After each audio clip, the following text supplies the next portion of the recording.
Vishnupad Paramahansa Parivrajakacharya Satarasata Sri Śrimad. His Divine Grace of Bhāgavatam Bhaktivedanta Swami Srila Prabhupada Ki. Jai Nityalila Bhavishta Om Vishnupad Paramahansa Parivrajakacharya Satarasata Sri Śrimad. The Divine Grace Srila Bhaktivedanta Saraswati Thakur Goswami Prabhupada Ki. Ananta Koti Vaishnavrinda Ki. Namacharya Srila Haridas Thakur Ki. Prem Se Kaho Shri Krishna Chaitanya Prabhu Nityananda Shri Advaita Gadadhar Shri Vasudeva Gaur Bhaktivinoda Ki. Shri Shivara Govinda Gopinath Shamakund Radha Kundagiri Govardhan Ki. Grantaraj Śrimad Bhāgavatam Ki. Gaur Premanandi. All glory to the assembled devotees. All glory to the assembled devotees. All glory to the assembled devotees. All glories to Sri Guru, Sri Gauranga, and Srila Prabhupada.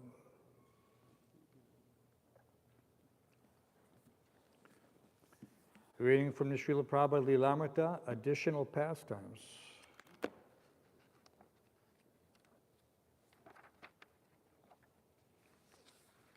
And we're still in the chapter, Return to America.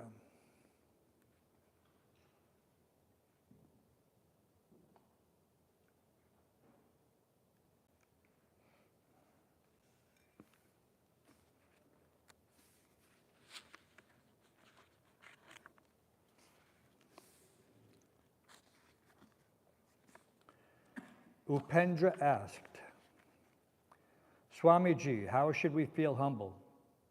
I feel sometimes that when I try to be humble, I first think about it, and then I try to be humble, but it seems artificial. This is humbleness, Prabhupada said. When we think, oh, I should have done it this way, that is good, because then there is always room for improvement. If you go on thinking, oh, I did not perform this duty so nicely, I should have done it this way, then you will improve. Our love for Krishna keeps growing as long as we think that we are not doing the most for Krishna and that we must do more. This is humbleness. If you think, oh, I did this so wonderfully, I'm such a nice and sincere devotee, then this is not good. There will be no improvement. If in questioning, anyone brought up the names and philosophies of famous contemporary Mayavadis, Prabhupada would become angry. He was adamantly against the mission of the Mayavadis, who deny the absolute reality of Krishna. Anybody know the famous line from Prabhupada's Vyas Puja homage? Absolute ascension thou hast proved, impersonal calamity thou hast removed. Once you get a chance to read these offerings that Prabhupada wrote to his spiritual master, very wonderful. Prabhupada was nicknamed by his godbrothers Kavi, because he was so erudite. They always wanted him to speak. His English was amazing. And so his poems, his offerings were famous. And so that line especially, and of course Srila Bhaktisiddhanta very much appreciated his writings, which is one of the reasons, he was so much encouraged by his Guru Maharaj. Absolute ascension thou hast proved, impersonal calamity thou hast removed. He was adamantly against the mission of the Mayavadis who deny the absolute reality of Krishna. Prabhupada expressed that they had greatly damaged the original Vedic culture by spreading misleading doctrines. One time Malati brought up the subject of certain Mayavadi teachings, and Prabhupada, as usual, argued strongly. Afterwards, Upendra chastised Malati, saying that she shouldn't have brought it up because Prabhupada was still recuperating in his health. In his excitement, his blood pressure might rise too much. Malati was silent, but later gave Upendra a letter to be delivered to Prabhupada. What have you said to Malati? Prabhupada asked after reading her letter. That she no longer feels she can come before me. Upendra explained how he had corrected her for inciting Prabhupada too much. It was nonsense, Prabhupada said, and he told Upendra to apologize to her. Uddhava confided to Kim that he felt left out because he never had any questions to ask Prabhupada. Kim encouraged him. One night, Uddhava finally asked, but it was a strange question. Swamiji, said Uddhava, what is Radharani's relationship with Krishna's brother Balaram? Prabhupada was annoyed. Why are you asking that? You don't even understand the basic principle of the Bhagavad Gita. You don't understand the nature of the soul and the super soul of Krishna and devotional service. And yet you are asking questions like this? For a long while, Uddhava didn't ask anything again. Shortly after Prabhupada's arrival, he continued the process of initiating disciples. Kim and his younger sister were initiated at the same time.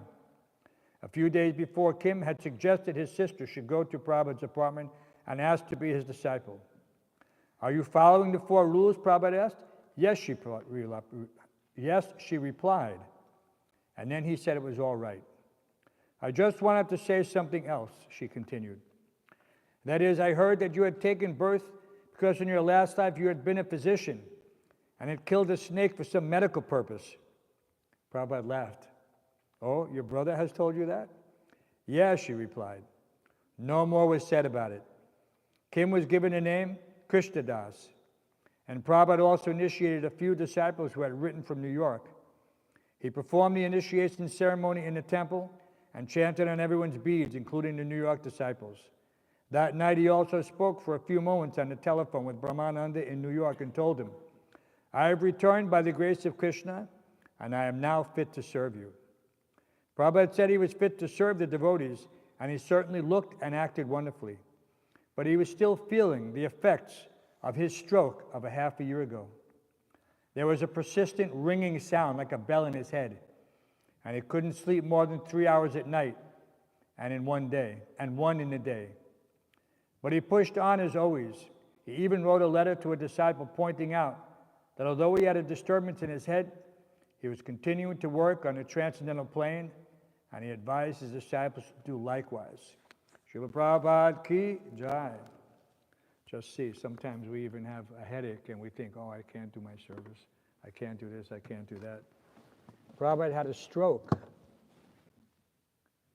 Went to recuperate and came back and took off exactly where he left off, with even greater vigor.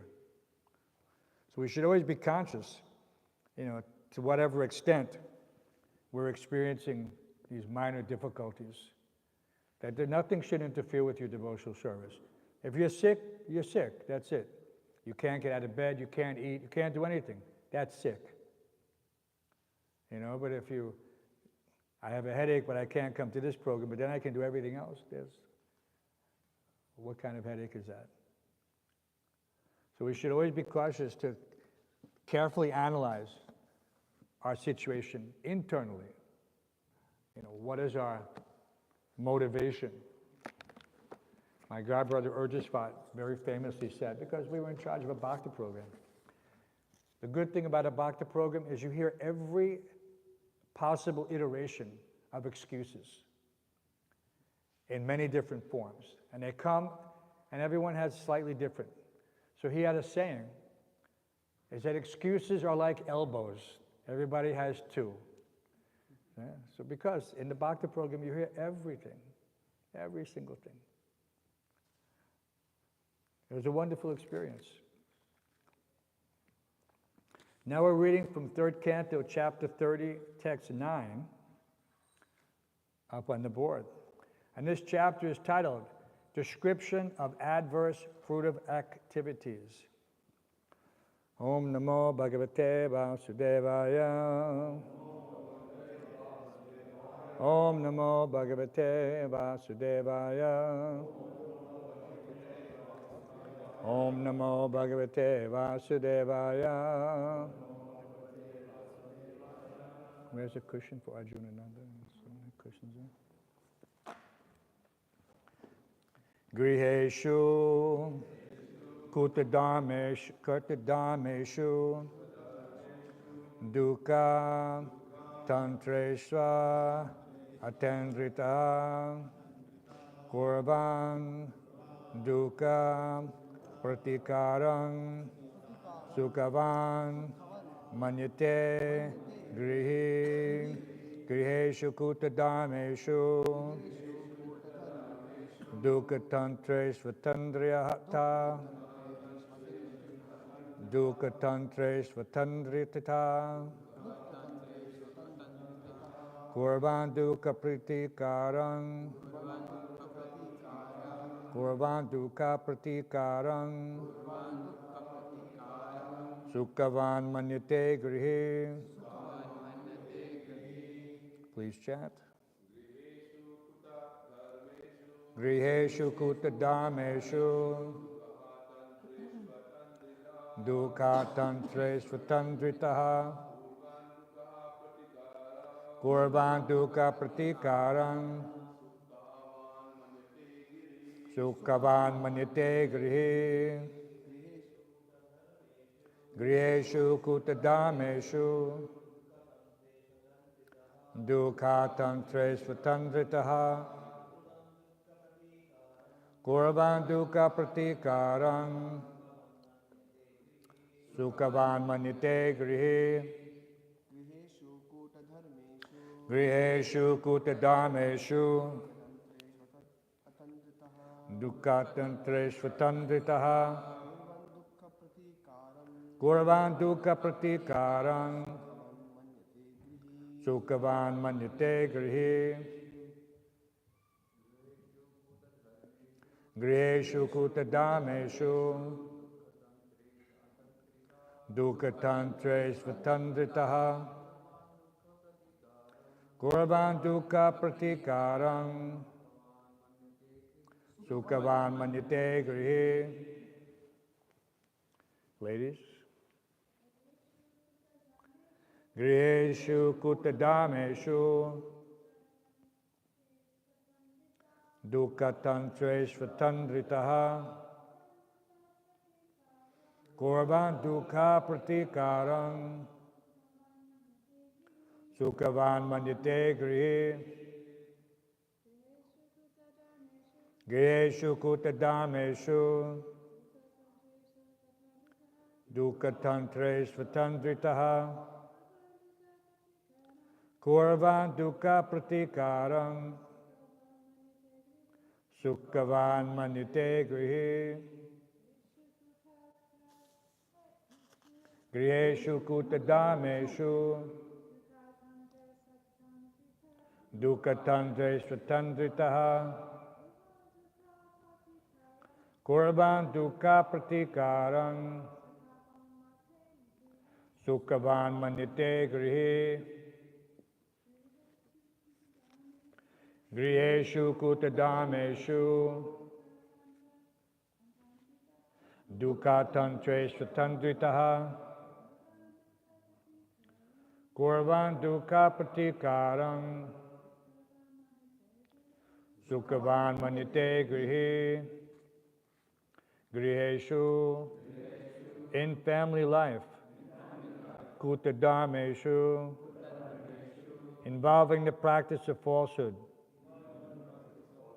Dukkha Tantreshu spreading miseries Atandritaha, attentive, Gauravan, doing, Dukkha Pratikaram, counteraction of miseries. Sri Shivadha Govinda Dev Ki Jai. Sukhavat, as happiness. Manyate, thinks. Grihi, the householder. Translation and purport by His Divine Grace A.C. Bhaktivedanta Swami Srila Prabhupada.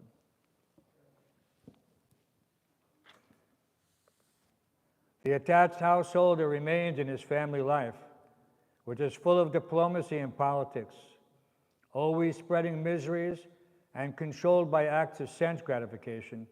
He acts just to counteract the reactions of all his miseries. And if he can successfully counteract such miseries, he thinks that he is happy. Please repeat. The attached householder remains in his family life, which is full of diplomacy and politics, always spreading miseries and controlled by acts of sense gratification. He acts just to counteract the reactions of all his miseries. And if he can successfully counteract such miseries, he thinks that he is happy. Purport by His Divine Grace A.C. Bhaktivedanta Swami Prabhupada. In Bhagavad Gita, the personality of Godhead himself certifies the material world as an impermanent place that is full of miseries. There is no question of happiness in this material world, either individually or in terms of family, society, or country. If something is going on in the name of happiness, that is also illusion. Here in this material world, happiness means successful counteraction to the effects of distress. The material world is so made that unless one becomes a clever diplomat, his life will be a failure. Not to speak of human society, even the society of lower animals, the birds and bees, cleverly manages its bodily demands of eating, sleeping, mating. Human society competes nationally or individually, and in the attempt to be successful, the entire human society becomes full of diplomacy. We should always remember that in spite of all diplomacy and all intelligence in the struggle for our existence, everything will end in a second by the supreme will. Therefore, all our attempts to become happy in this material world are simply a delusion offered by Maya. Om Jnana Timrandasya Gananjana Shlakaya Chakshura Amritamina Tasmai Shri Gurave Namaha Mukam Karoti Vachalam Pangum Lankayate Grim Yat Kripatamaham Bande Shri Gurum Dirataranam.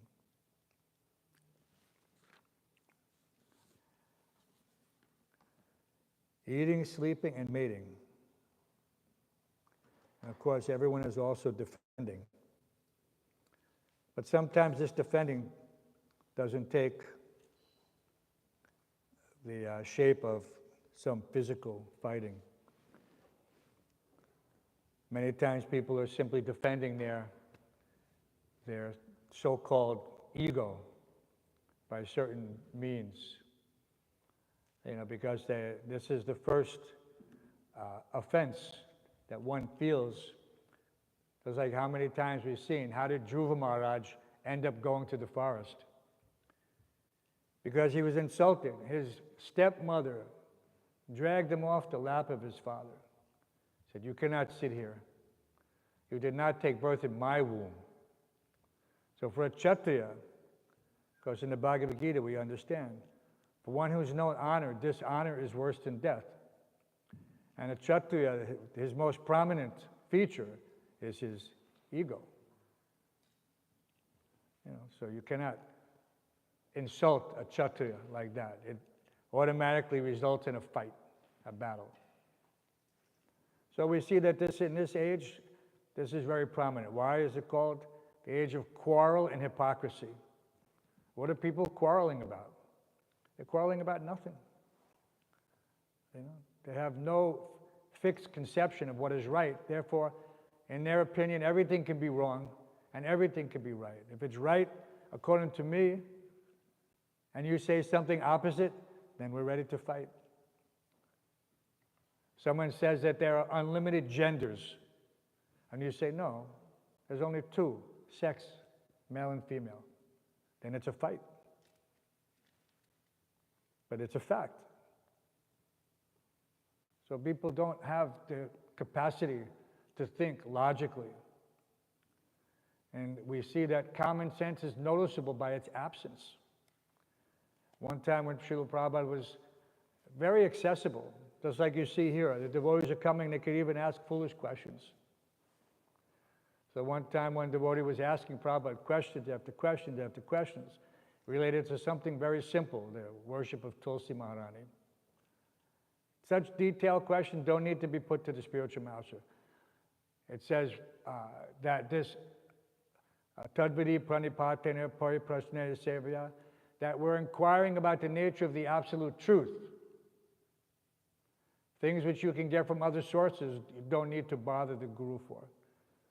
The definition of guru means heavy with knowledge. So if you want knowledge, that's fine. If you need to know how to water a plant, so many other sources of that information. So after answering so many questions, Prabhupada finally said, and it's a very heavy thing, what he said. He said, use your common sense. So it's a very famous saying. He said, use your common sense. And if you don't have any, ask someone who does. Okay? So that was the end of those questions. You know, everybody can understand, why am I bothering the spiritual master with this type of inquiry? One should approach the spiritual master to inquire about the nature of the absolute truth. Otherwise, what is you're going anyplace. Now, and this is also one problem, is that now people don't understand who is authority. So they go to some online repository. So many are there. And that becomes their guru. And Prabhupada even said that. So now someone's guru is Wikipedia, or Google, or Reddit, or something. These are their gurus. When in a lecture in Mauritius, Prabhupada was giving, it's very nice, so you listen to it, and mostly young people are there. And one person argued about that the scientists say we have gone to the moon. And he said, so you're accepting the scientist as your authority? He says, we accept, because Prabhupada had said that, no, we didn't go to the moon. We're accepting the authority of the Vedas. You're accepting the authority of the scientists. So what is the difference? We accept the Vedas. So, but we can understand that the Vedas have stood the test of time. He said the scientists are always changing. One year it's this, one year it's that. One year it's global warming, another time it's global cooling, another time, you know, New York is supposed to be inundated. It's supposed to sink into the ocean. That was 10 years ago. Or Florida, the same thing. So all the time they're changing their minds. So this is cheating. Dharma projava kaitavotra. This is cheating. In the name of so-called science, in the name of whatever, they're giving some false information. But we have before us absolute knowledge. This is a benediction that is unfortunately misunderstood, underrated, ignored, because they think, oh, this is some foreign knowledge. And that was the other second part of that devotee's question in Mauritius. He would say, well, the Americans say. He said, so now the Americans are your authorities. And so in this way, everyone is accepting some authority. You know, no one has direct perception, right? Raja Vijaya Raja Goyam Pavicha Midamutamam Pratyaksha Bhagamadhamya. That this science, this knowledge is a king of education. King of education. It is the purest knowledge, because it gives direct perception of the self by realization. It is the perfection of religion. So this is the king of knowledge. Knowledge means to know the difference between spirit and matter. doesn't mean to know what is the theory of relativity. This is all described in the Bhagavad Gita in the 10th chapter, 4th and 5th verses, purport. Very elaborate. Prabhupada goes over everything in detail. He said intelligence means to understand, to analyze things in a proper perspective. But where is that perspective? You don't have perspective if you don't have a common source of knowledge. Otherwise, your perspective is, what is that?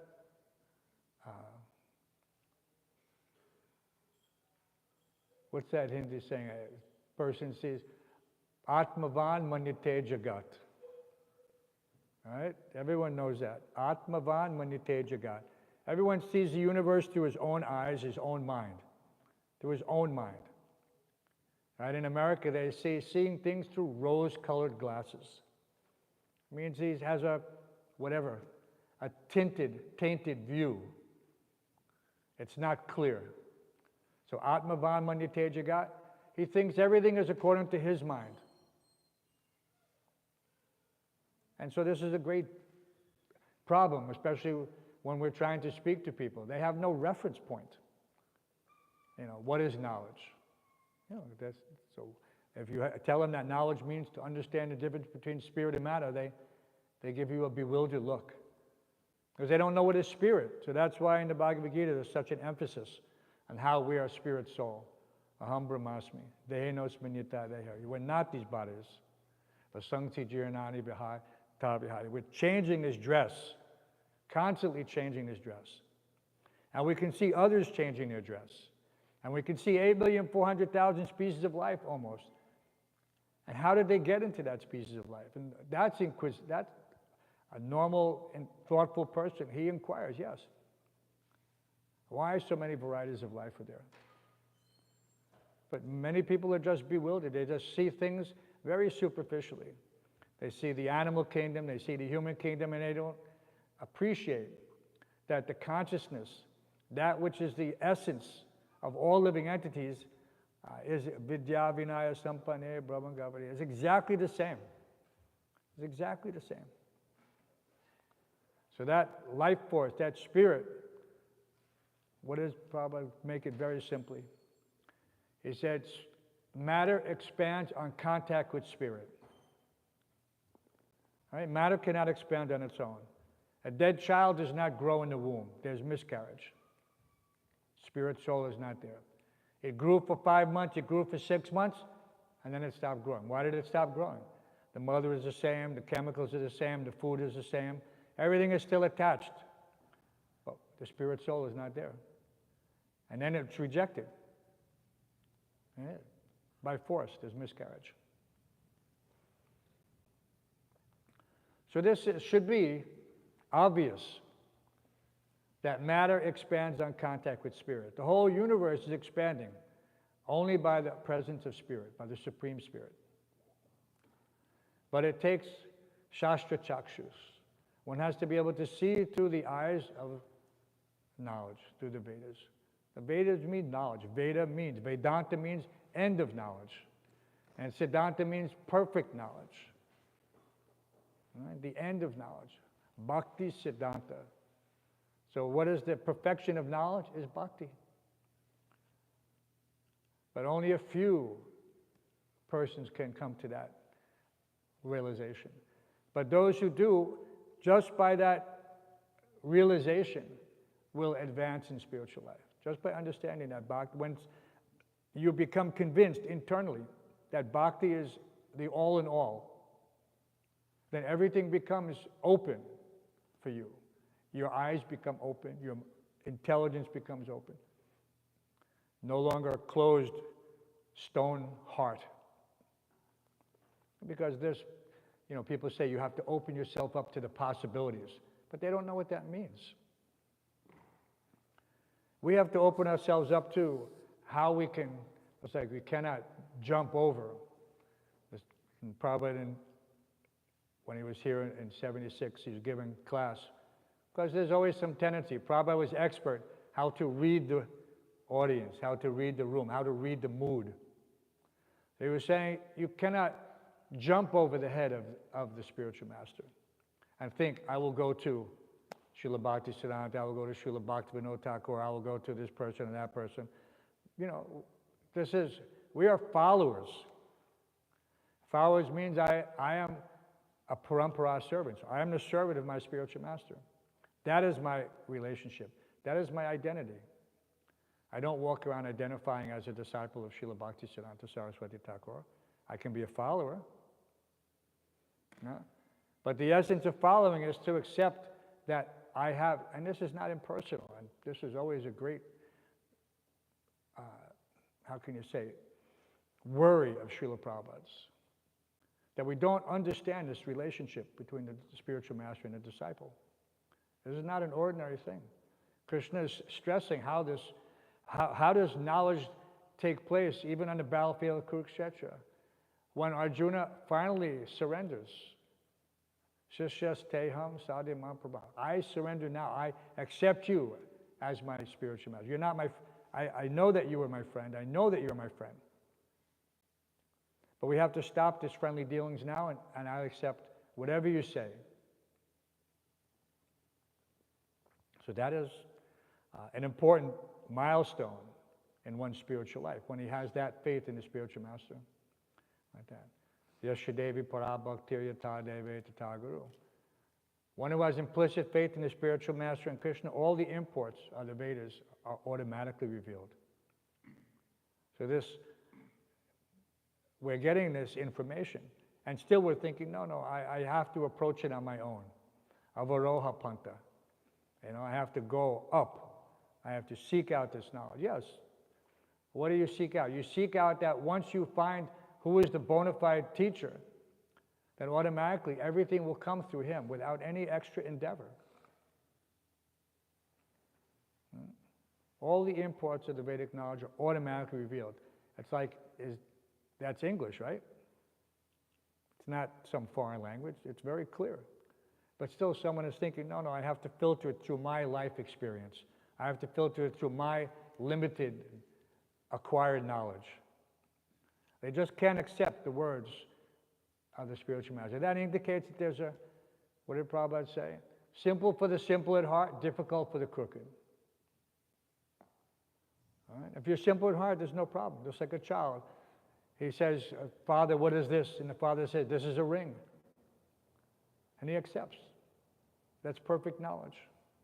He doesn't have to go seeking another alternate source of information. Ask 100 people, what is this, what is this, what is this? We understand that man is mortal.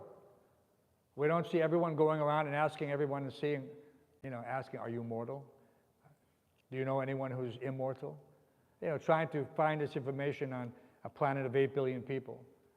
Who can get that knowledge? That's not possible. So we accept it. It's axiomatic truth. Man is mortal. We don't have to search it out. So why don't we accept that man is spirit soul? Anyone with intelligence can ultimately discern this, right? If he's changing bodies, if he's changing dress, if his consciousness is unaffected by the changes even in this lifetime, from boyhood to youth to old age, then why can't he extrapolate it at the time of death? He again, consciousness transmigrates. It's not difficult to grasp that concept. But people don't want to grasp it. Why? Because they want to continue with their sense gratification. This is the purport here. The attached householder remains in his family life. Why? Because he has no knowledge. Matirna Krishna paratak svatova, matobi padyeti grahavitanam, adanta gobir vishatam tamisha, punak punas chavata chavananam.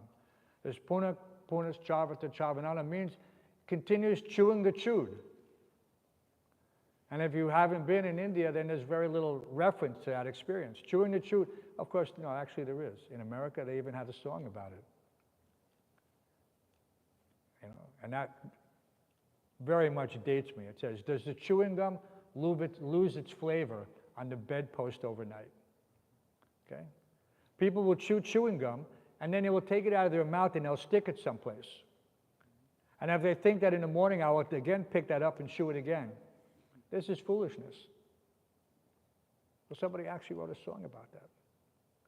But in India, you see that there's sugar cane. They have the sugar cane press.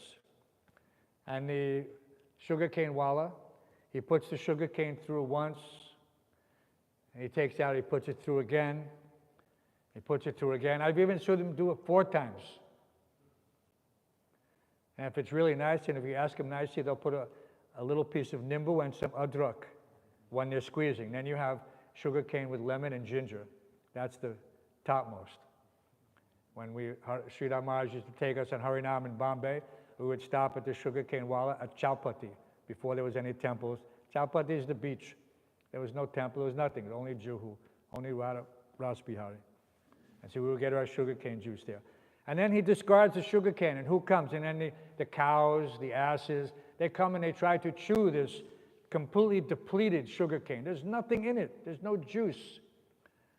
So why do they go after it? Because in that husk, in their feeble minds, there's a promise of enjoyment. It's a promise of enjoyment. It's a false promise. They think, wait, it looks like sugar cane. Let me try to chew it. But it's already been chewed by the machine. So this material life, we've seen everything so many times. But yet we continue to engage in doing the same thing repeatedly. And this is the definition of insanity. Doing the same thing and expecting a different outcome. This is literally the definition of insanity. So after seeing that so many people are suffering in this situation, why should one engage like that? The only reason to do so is to increase the number of devotees in Krishna consciousness. You know, Srila Bhaktisiddhanta said, if one can have 100 children and raise them in Krishna consciousness, that is devotional service. But not to have children like cats and dogs. You know, what's the point? Cats and dogs are having children. They have many more than you can have. You know, but then they die like cats and dogs. There's no benefit. They don't get mukti. You know, but it says, Guru na sasyat, sajjano na sasyat, pitri na sasyat. It says one should not become guru, father, teacher, if he cannot deliver his children, students, etc., from the cycle of birth and death. He has to be able to cycle. And ultimately, it is his responsibility. Just like Prahlad Maharaj, when he thought, I don't want anything for myself, but I want if my father can be forgiven and saved. Such a great demon. But Prahlad Maharaj is the essence of a devotee. Embodies the essence of a devotee. He said, please save my father. And what was Nrsingadev's answer? He says, what to speak of your father? He says, his father, his father, his father, 14 generations, 7 in the past and 7 in the future, all automatically delivered just by your being a devotee. Just by your being a devotee. So one who succeeds on this path, he's not just liberating himself. Most devotees are not selfish. They're not thinking, I just want liberation. Liberation can be had by anybody. Mukti is not difficult to achieve. No? So many of these sannyasis and brahmacharis, they're achieving mukti. But if you can stay on the path up to the point and successfully transmigrate, or free from transmigration, tyaktva deyam punarjanma nayati mamiti sojana, you go back home, back to God, and then all of your family is automatically taken care of. So what could be a greater benediction in that respect for an individual, a father, a son, anyone in that regard? So if you have any determination, any conviction, then once taking up the path of spiritual life, you will never abandon it. Because that is selfish. Then you deprive all your family members something, because they can never get anything otherwise, unless they all became devotees. That's possible. If you make all your family members devotees, then they will also liberate all their generations, how do people call it? First, second, third degree connections, right? You go on LinkedIn, and what does it say? You have a first degree connection, second degree connection, third degree connection. So this is the real LinkedIn. This is the real network. You network in such a way that you liberate an entire lineage going back hundreds or thousands of years. How many is 14 generations? Each generation is what, 50, 70 years? That's a long time. The greatest service, if one is a grihasta, and that's what this verse is all about.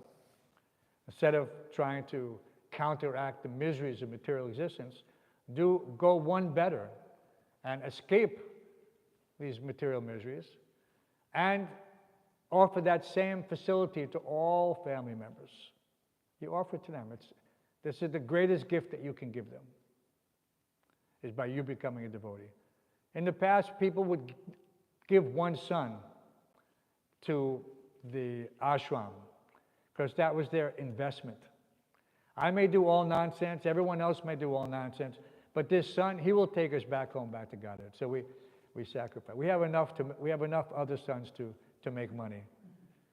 This son should just save us from all the cheating that we had to do to make this money. Because that's what it says here. Dishonest acts. What is that Prabhupada said here? Involving the practice of falsehood. Kuta dharmeshu. And Prabhupada tells us that. He says that people are always cheating. Business means lying. Business means lying. What do they tell you? You go to the bazaar, they say, for you I make no profit. Right? Not possible. How is it that they make no profit? Then they're out of business. But they're cheating you. So this business means lying. And that's their dharma. And they're condemned to take another birth and another birth and another birth. Unless the devotee comes and rescues them, or their son rescues them, or their daughter rescues them. Samsara Davana Liloka, the spiritual master is extinguished the fire of material existence. But here, that extinguisher, we become like the fire brigade. We're the servants of the spiritual master. We're putting out the blazing fire of material existence for entire cities and countries. Whole world is being the blazing fire of material existence. If someone comes and takes shelter here, then his life is perfect. Chakvadeham. He never comes back again. So we are the real, what do they call? First responders. We are the real, they have EMS, they come, if somebody becomes injured, they rush with the ambulance, they try to give some stabilization and then try to get them to the hospital. So this is certainly, the devotees are the greatest in this regard, first responders.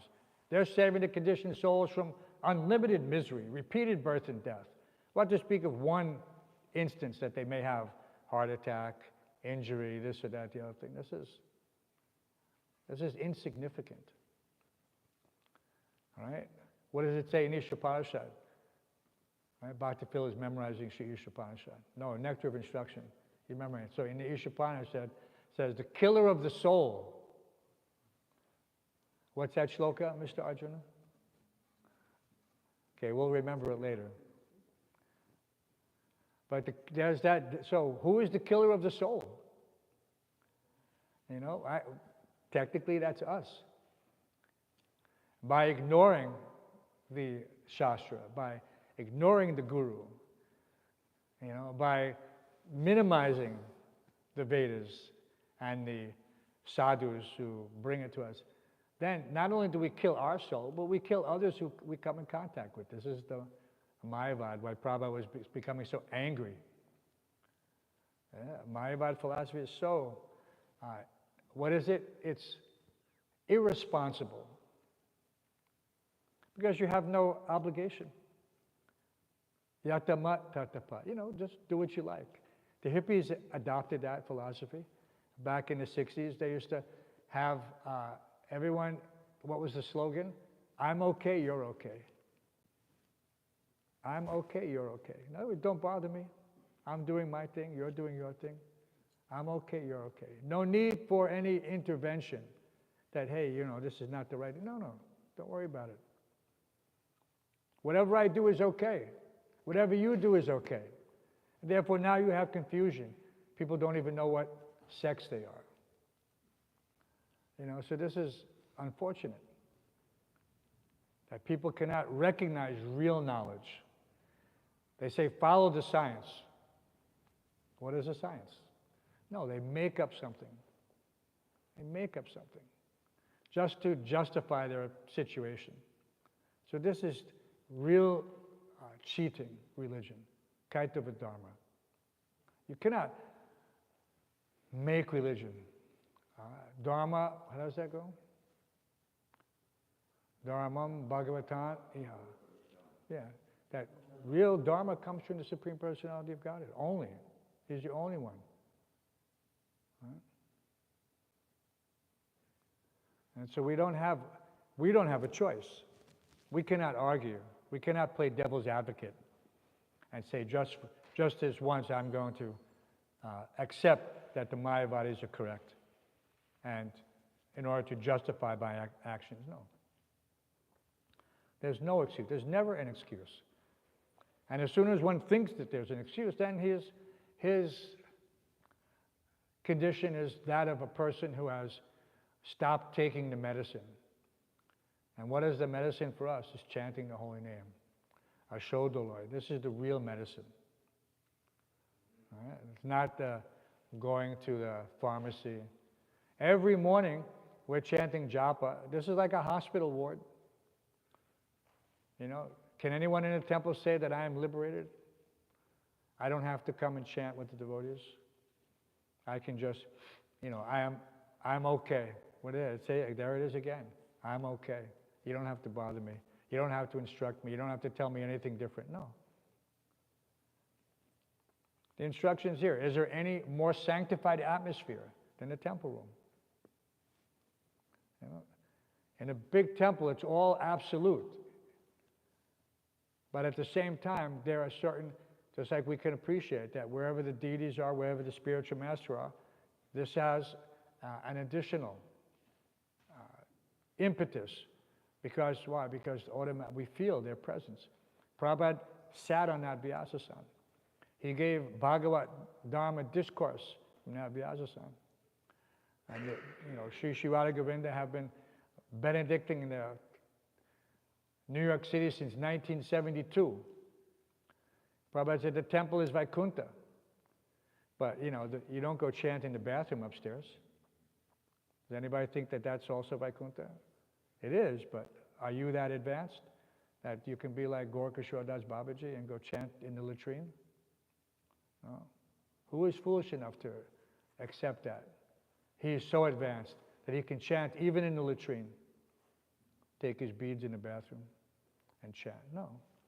But it's Vaikuntha, right? Someone will say that. Some neophyte will say, no, Prabhu, it's all Vaikuntha. It's all Vaikuntha, right?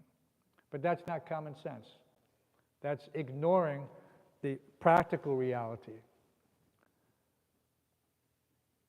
So we have to be a little careful. We don't want to delve into this Mayavadi thing. One very advanced devotee tried to justify that his wife was eating meat. He was a very advanced devotee, very nice devotee. But he became entrapped in this Grihastha ashram with this person who was a non-devotee, but in the guise of a devotee. She cheated him. We don't know how, that's another story. But it became known that this person was eating meat. And so when it was discovered and it was related to Srila Prabhupada, of course he called that person in and said, what are you doing? This person tried to justify that, ultimately, it's not what goes in, what comes out. This is the Christian philosophy, by the way. They say it's not important what goes in your mouth, it's what comes out of your mouth. So in other words, you could eat anything and preach. So therefore you could also eat stool. That's the ultimate progression of that logic, right? And so basically, Prabhupada also said he was waiting any minute for this devotee to tell him, so now you can eat stool.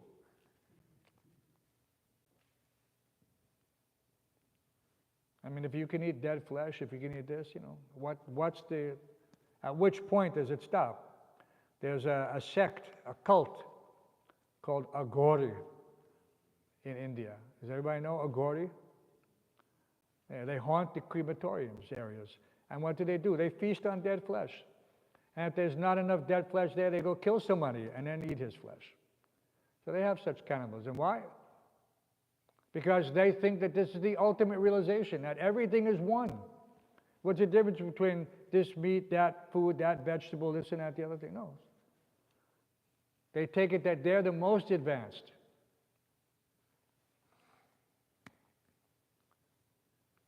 They said even vegetarians can go hungry, but agoris will never go hungry.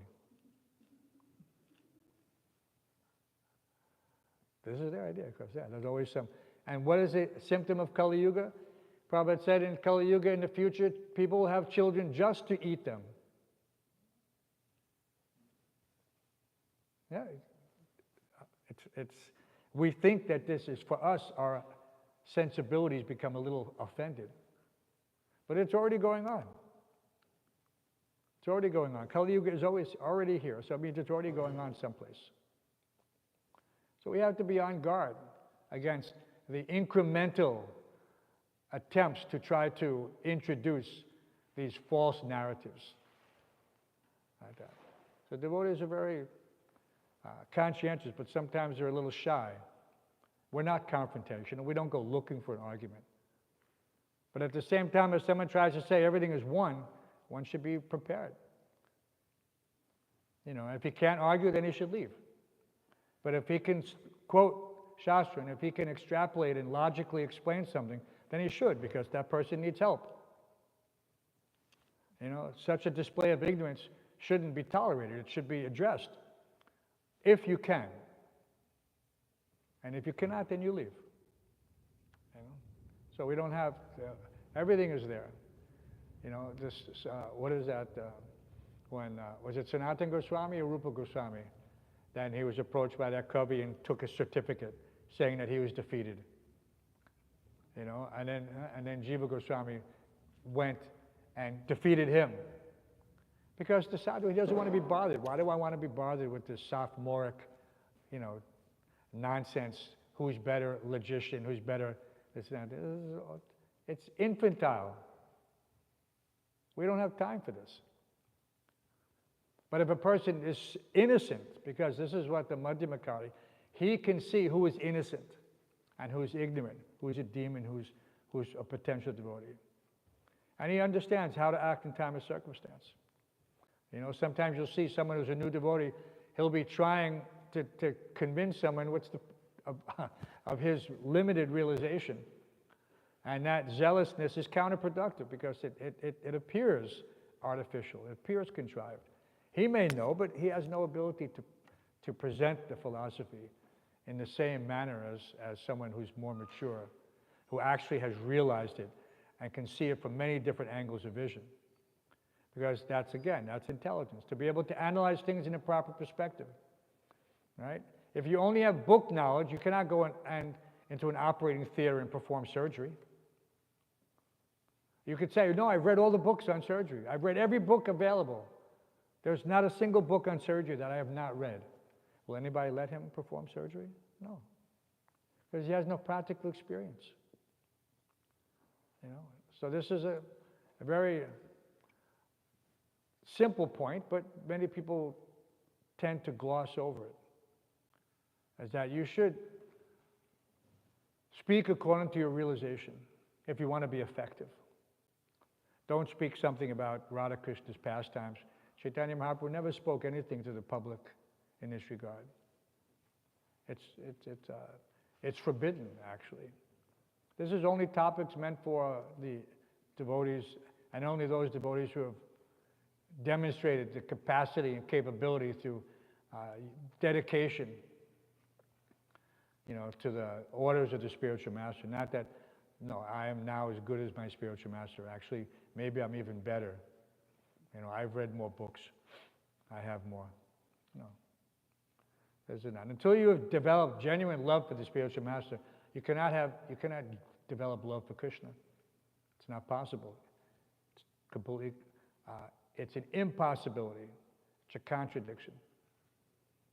You know? But still, if people thinking, no, I love Radha and Krishna. I have my bhav. right? But this is you. Anyone who speaks like that, you can understand he's a fool number one. You know? He may say, no, well, I didn't have the benefit of, Srila Prabhupada's association. So therefore, how can I develop my love for him? You can develop your love for him the same way you develop your love for Krishna. You serve him. You haven't had Krishna's association either, at least not in this lifetime, except for the Archa Vigraha. So practical extrapolation, yes, you develop your love for the spiritual master. You can develop it incrementally, locally, and then expand that, to whatever extent you're capable. But for the most part, we understand how, that he reasons ill who dies that Vaishnavas live, he reasons ill that Vaishnavas die when thou art living still and sound. So we should take this seriously, try to implement whatever we've realized, try to expand upon it, don't remain stationary, stagnant. This is what it says very carefully, that it has to be something very natural, not artificial. Something that's artificial, automatically you feel that it doesn't feel right. Right? People say that all the time. It doesn't feel right. Right? So if we try to appreciate just the basic, simple things that Prabhupada has given us, our faith will increase according to our ability to implement those rules and regulations initially. Don't minimize these rules and regulations. Don't think that I can adjust, that these 4 rules are something that can be, I can do more of one or less than another, or more of one and none of the other. No, it doesn't work like that. This is why everything has to be accepted 100%. This is the prescription. And then the diet is chanting the holy name every day. So diet and prescription is there. Don't do this, do this. Right? Prabhupada gave us perfect balance. Perfect balance. Yukta hara viharasya. Perfect balance. Yukta vairagya. So take whatever you have heard from your spiritual masters, whatever you have read from Srila Prabhupada's purports and books, and try to implement them. Try to put them into action, whatever it is. And Prabhupada gives instructions in so many different ways about how you can clean your heart. Just take one of them, But it should be something which is in line with your authorities, not independent, not just what I think. You ask, Prabhu, is this something I can do?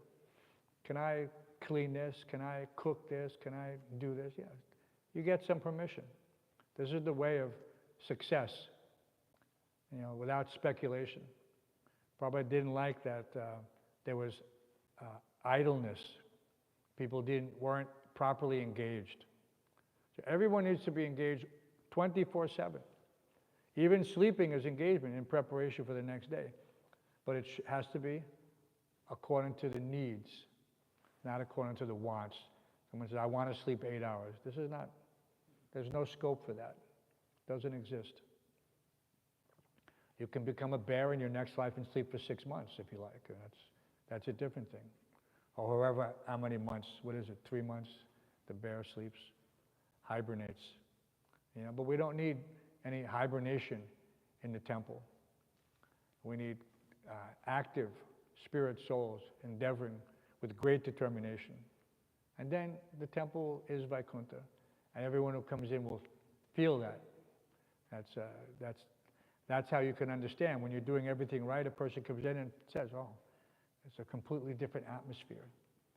It's so wonderful to come here. I feel so at peace. You don't even have to say anything almost, if everything is done nicely. So we should practice more and more how to increase our attention to trying to please the spiritual master and Krishna. Then everything will be successful. And then we won't, let's read this translation again, since it's such a nice translation, since at some point or another, everyone has to decide. The attached householder remains in his family life, which is full of diplomacy and politics, always spreading miseries and controlled by acts of sense gratification. He acts just to counteract the reactions of all his miseries. And if he can successfully counteract his miseries, he thinks that he is happy. He thinks that he is happy, right? Any questions?